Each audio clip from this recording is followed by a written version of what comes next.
Thank you. Thank you ma'am, thank you so much. Honestly, if I have to say something, నిన్న ఒక 6-7 singers who are also very popular in the film singing area and are very interested in independent music చేసే interest ఉన్నవాళ్ళు కలిపి ఒక చిన్న conversation లాగా చేసామన్నమాట. ఏది అడిగినా వాళ్ళు నాకు ఆ క్యాసెట్లు, సీడీలు, పాత ఫోటోగ్రాఫ్స్ అన్నీ ఉన్నాయి అక్కడ. కబుర్లు చెప్పుకుంటున్నాం అవి చూస్తా నేను ఇంట్లో. Very casually it was just hanging out లాగా చూస్తా అంటే అక్క ఇది ఇట్లాగా అది అట్లాగా అని ఒక్కొక్కళ్ళు ఒక్కొక్క కథ చెప్తున్నారు దానికి సంబంధించి. When they were in college, school, ఇంకా చిన్నవాళ్ళం అంతా చెప్తున్నారు. నేను ఒక పాయింట్ వచ్చాక ఎవరో అందరిలో చిన్నోడు వాడు మాట మాటకి నేను ఆ టైంలో 4th క్లాస్ ఇంకోసారి తెరిసామంటే నోరు కొడతాను నేను అని చెప్పి. So it was a very fun conversation. But at every point ఏం మాట్లాడినా నేను డాడీ మొదలు పెట్టారు ఒక థాట్, మమ్మీ చేశారు అన్నీ అని చెప్పా. ఎట్లా అయితే పిల్లలకి పేరెంట్స్ ఎప్పుడు అమ్మ అనేది చదువుకి పిల్లల మీద ఇన్వెస్ట్ చేస్తాము. We do all that on their education. This is your passion and I think you're good at it. So na investment on you will be on your music అని చెప్పి the first gift she ever gave me was the first album.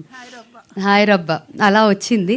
అది హిందీలో రావటం, తర్వాత తెలుగులో రావటం, ఆ తర్వాత రెస్ట్ ఇస్ హిస్టరీ అందరికీ తెలుసు. ఇంటి పేరు అయిపోవటం. ఇప్పుడు ఇంటి పేరు మార్చుకొని ఓజీ చేద్దామని అనుకున్నాము గట్టిగా. పని అయిందనే అనుకుంటున్నాను. అండ్ నాకు కొన్ని actually today is wonderful moment for me because నేను స్పెసిఫిక్గా నాకు చిన్నప్పటి నుంచి ఫస్ట్ నుంచి ఉన్న journalist who been in touch, నేను I said I really want you all to be here because it is special and it is really a comeback and it is a serious comeback. చాలా plan ఉంది. 2026 అంతా ఉట్టి మ్యూజిక్కే ఉండబోతుంది నా లైఫ్లో and మీరు అందరూ దాంట్లో పాట ఉండాలి అనేదే నా కోరిక అని.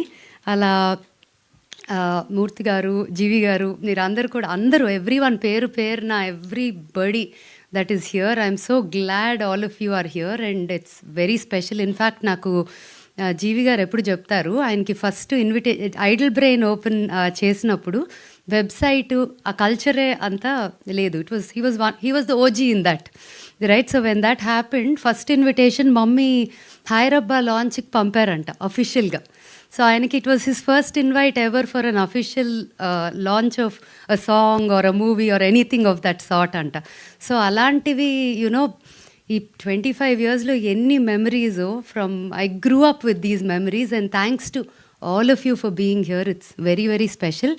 ఇవాళ పొద్దున బిగ్ బాస్ స్టేజ్ మీద నాగార్జున గారు లాంచ్ చేశారు ఈ పాటని. ఈవినింగ్ ఎపిసోడ్లో semifinals episode I think today. This evening is going to be telecast in the night, 2 days episode. Mainly because ఆయన కూడా he was part of my journey in many ways. ఎప్పుడు ఆడపిల్లలు, చదువుకున్న పిల్లలు, ఈవెన్ బిజినెస్ ఫ్యామిలీస్లో ఉన్న వాళ్ళు కూడా ఎంకరేజ్ చేసి ఆడపిల్లలు బయటకు వచ్చి క్రియేటివ్ ఫీల్డ్లోకి ఎంటర్ అవ్వాలి అని ఎంతో చెప్పేవారు. అండ్ ఇన్ఫ్యాక్ట్ ఆ కాన్వర్జేషన్ ఇవాళ స్టేజ్ మీద అయినప్పుడు ఆయన మళ్ళీ అది ఆపి ఇప్పుడు కూడా మీరు అందరూ I'm telling all of you girls, none of you are going to sit without doing anything. Pick up what your passion is and take it seriously అని అన్నారు. And he said this is a standing example of what can happen if you do that అని, which was very very touching and heartwarming. And thanks again. And లేట్గా వచ్చిన వాళ్ళకి వెళ్ళే ముందు మళ్ళీ will play the song. Any questions? Okay. And దేవా ఎందుకున్నారంటే దేవా is like మా అమ్మకి ఇంకో కొడుకు లాగానే. So is that bond that we all share. Deva, would you like to say something? And నీకు కూడా ఒక మంచి